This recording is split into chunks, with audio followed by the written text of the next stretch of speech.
Cassandra's Tears, a Cal Mason adventure by Dave Haddock.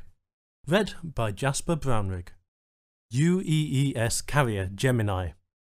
AO Centauri Systems. 4 long weeks since Cal Mason rescued the kidnapped Xian diplomat, and he was just getting cleared from medical.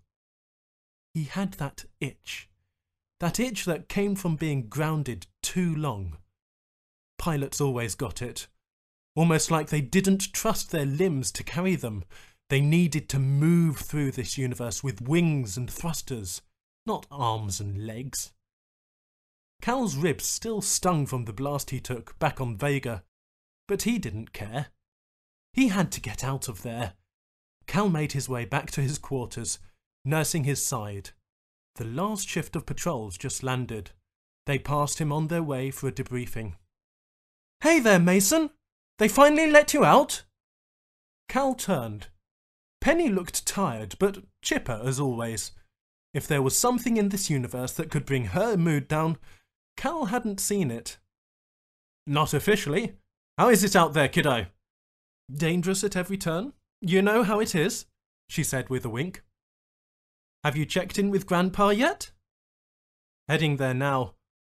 Penny jogged to catch up with the rest of her wing. She loosened the band to unleash her flame-red hair and turned. "Oh, Cal," she said, backing up. "Stop calling me kiddo." Admiral Showalter was not in a good mood.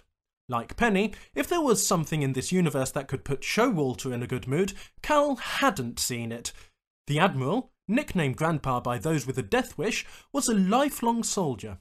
Survivor of multiple ground campaigns, hundreds of sorties, and more than likely dozens of covert ops, he had his career etched in his very features.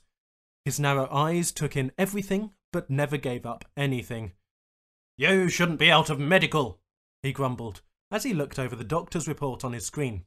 "Besides, you aren't going to be anywhere near a ship until your review. Western Command is all over me for that stunt you pulled." "Sorry, sir." Cal could barely stifle a grin. Afterburning after a smuggler ship through the bustling city of Titus at rush hour was liable to ruffle some feathers. It was a hell of a chase, though. "Don't sorry me, kid. You did good out there. I'm not going to let them scapegoat you to carry political favours." "Thanks, but don't put yourself in any hot water because of me." "Shut up, Mason. You think I got where I am without being able to sidestep some political pitfalls?" That's why all of Showalter's troops would eat a bullet for the man.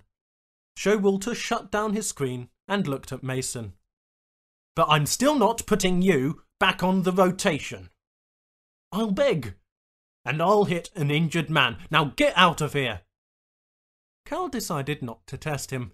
He was going to get back in the sky though, just had to figure out how. Turns out he wouldn't have to wait long.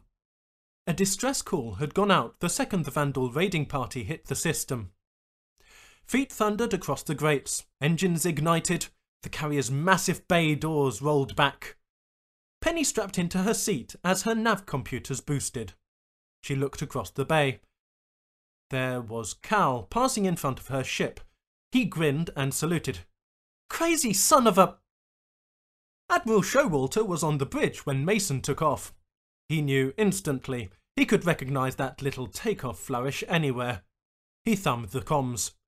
"Damn it, Mason! You get that bird back on the deck! I'm only going to tell you once."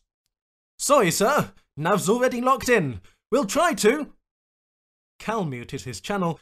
He settled into his seat. That thrill of the impending storm rose inside him. This was home to him.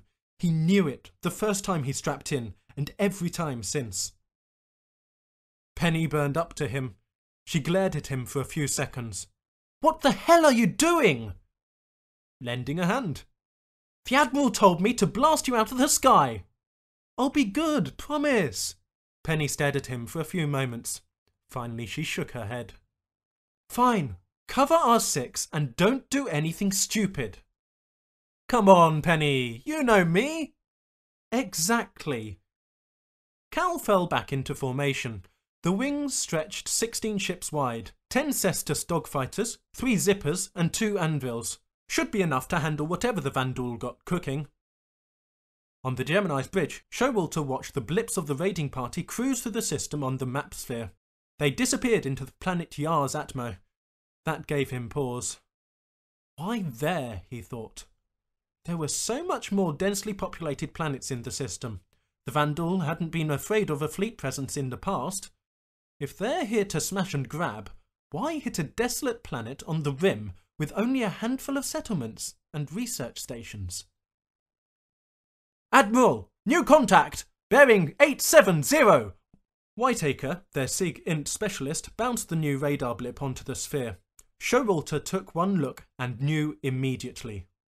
It was a Vandal flagship, headed to intercept them.